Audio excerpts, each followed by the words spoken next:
অর্জুন সিং এর বাড়ির সামনে গুলি চলার ঘটনা বোমাবাজির মতো ঘটনা। আর এবার তৃণমূল কংগ্রেসকে নিশানা করে পোস্ট করলেন রাজ্যের বিরোধী দলনেতা। প্রাক্তন সাংসদের বাড়িতে তৃণমূল আশ্রিত দুষ্কৃতীদের হামলা, বোমাবাজি হয়েছে, নীরব দর্শকের ভূমিকায় ছিল পুলিশ। হামলাকারীদের চিহ্নিত করে গ্রেফতারের জন্য এই ভিডিওই যথেষ্ট, এক্স হ্যান্ডেলে পোস্ট করেছেন শুভেন্দু অধিকারী।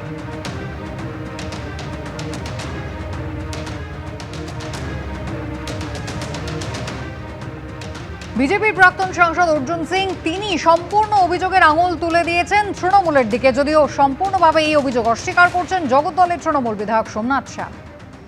এটা একটা মিথ্যে অভিযোগ যে বিধায়ক এবং প্রাক্তন সাংসদের বাড়িতে হামলা, এটা মিথ্যে অভিযোগ।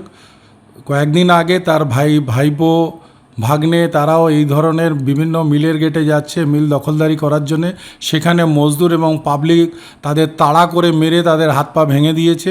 আজকে সকালেও অর্জুন এবং তার বাহিনী 18 নম্বর গলি 2019-এও দেখা গেছে সেই অঞ্চলে আগুন লাগিয়ে দিয়েছিল। এখন সেই অঞ্চলের বাড়িঘর যেগুলো আছে, তাই বিভিন্ন বাড়ি হচ্ছে তাদেরই কোনো আত্মীয়র নামে, সেই ঘর খালি করানোর ঝামেলা, সেখানে যায় তারা মারধর করে, ইটপাটকেল চালায় এবং এই দিক থেকেও হয়তো কোনো রকম ইটপাটকেল চলে থাকে। তারপরে অর্জুন নিজে হাতে 4 রাউন্ড গুলি চালিয়েছে এবং তার সাকরেত তার মজদুর ভবনে বাসভবনে যারা থাকতো তারা বোম চালিয়েছে এবং সেটা প্রকাশ্যে চালিয়েছে এবং সবাই দেখেছে।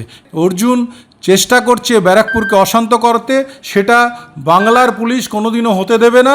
অর্জুন যতই এনআইএ দেখানোর চেষ্টা করুক, উনি চাইছে যে এই অঞ্চলে নমিত সিং, সোমনাথ শ্যাম থেকে আরম্ভ করে বিভিন্নর উপরে এনআইএ এনে তাদের বিরক্ত করার। উনি যতই যা করুক, মানুষ ওনাকে ছুঁড়ে ফেলে দিয়েছে। তন্ময় ভট্টাচার্য এই মুহূর্তে আমাদের সঙ্গে টেলিফোন লাইনে রয়েছেন, সিপিএম নেতা। তন্ময় বাবু, একদিকে অর্জুন সিং এর বাড়ির বাইরে বোমাবাজি হচ্ছে, গুলি চলছে, অর্জুন সিং অভিযোগ করছেন সোমনাথ শ্যামের দিকে, তার অভিযোগের তীর শাসক দলের দিকে। সোমনাথ শ্যাম অস্বীকার করছেন, কিন্তু অর্জুন সিং খুব চাঞ্চল্যকর একটা দাবি করছেন। তিনি বলছেন বিজেপির সকলকে কিন্তু এবার নিজেদের সুরক্ষার জন্য নিজেদের আইন হাতে নিতে হবে। অর্জুন সিং এর সমর্থনে আমাদের কিছু বলার নেই। অর্জুন সিং নিজে বোমাবাজি করেই বড় হয়েছেন, মস্তানি করেই বড় হয়েছেন, কিন্তু অর্জুন সিং এর বাড়ির সামনে 25 থেকে 30টা বোমা পড়বে এটাও আমরা চাই না। আইন যদি অর্জুন সিংকে অপরাধী ঠিক করে, অর্জুন সিং শাস্তি পাক, কিন্তু তৃণমূল কংগ্রেসের মস্তান বাহিনী ব্যারাকপুর লোকসভা আসন জিতে অর্জুন সিং পরাজিত হয়েছেন বলে তার বাড়ির সামনে 25-30টা বোমা মারবে। আর সোমনাথ শ্যাম তো অর্জুন সিং এরই হাতে তৈরি। অর্জুন সিং সোমনাথ শ্যামকে দায়ী করবেন না, কাকে দায়ী করবেন?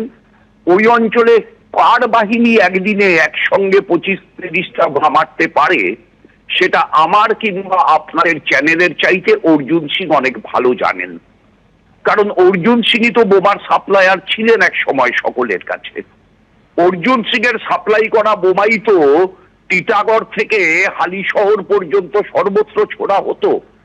সুতরাং বোমা যদি ছোড়া হয়ে থাকে, ছোড়া তো হয়েছে বোঝাই যাচ্ছে, বোমা ফাটছে, শব্দ হচ্ছে, আগুন জ্বলছে দেখা যাচ্ছে, আর তৃণমূল অস্বীকার করছে। এ এক অদ্ভুত সমাপতন। অর্জুন সিং বুঝুন যে তিনি যে দলের সঙ্গে ছিলেন এবং এখনো যাদের সঙ্গে আছেন, এই দুটো দলই আসলে বোমা, গুলি, মস্তানি রাজি প্রতিষ্ঠিত করতে চায় এবং তারই হাতে তৈরি সোমনাথ শ্যাম আজকে তার বাড়ির সামনে, তার মজদুর ভবনের সামনে বোমা মেরে তার নিরাপত্তাকে এতটা পর্যন্ত বিঘ্নিত করতে পারছে যে অর্জুন সিংকে বলতে হচ্ছে বিজেপির সব নেতা কর্মীদের নিজেদের নিরাপত্তার দায়িত্ব নিজেদের নিতে হবে। তন্ময়দা, ধন্যবাদ কথা বলার জন্য। নতুন করে উত্তপ্ত হয়ে উঠেছে জগদ্দল। অর্জুন সিং এর বাড়ির সামনে বোমাবাজির ঘটনা।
অর্জুন সিং এর বাড়ির সামনে বোমাবাজির ঘটনা, এমনকি বাড়ি লক্ষ্য করে গুলিও চালানো হয়, এমনটাই বিজেপির প্রাক্তন সাংসদ তিনি অভিযোগ করেছেন।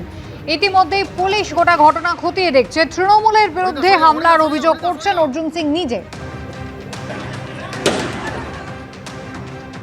মজদুর ভবনের উপরেই অ্যাটাক হয়েছে, নিচে আপনি দেখবেন ইট পাথর গুলি সবই চলেছে। তারপরে আমি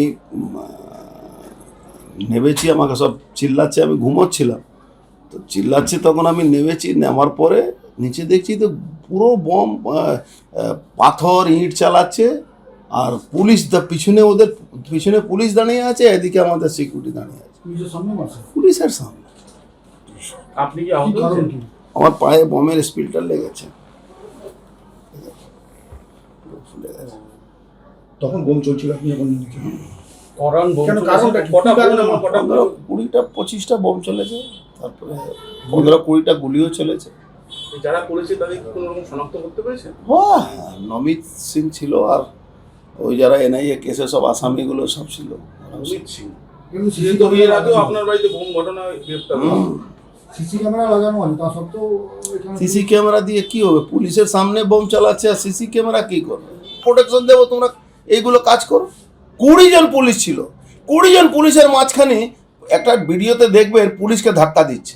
পুলিশ হয়তো সব পুলিশ খারাপ হতে পারে না, কেউ পুলিশ যদি প্রতিবাদ করছে তাকে ধাক্কা দিচ্ছে। কি করছে পুলিশ?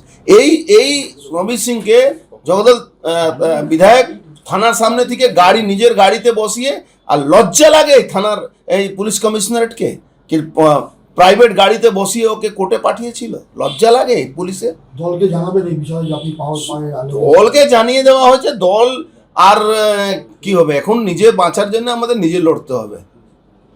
ভারতীয় জনতা পার্টি প্রত্যেকটা কর্মীকে বলবো, নিজের হাতে এখন লড়াই জন্য অস্ত্র নিতে হবে। মা দুর্গা এসছেন, নিজের লড়াই নিজে লড়তে হবে, কোনো উপায় নেই।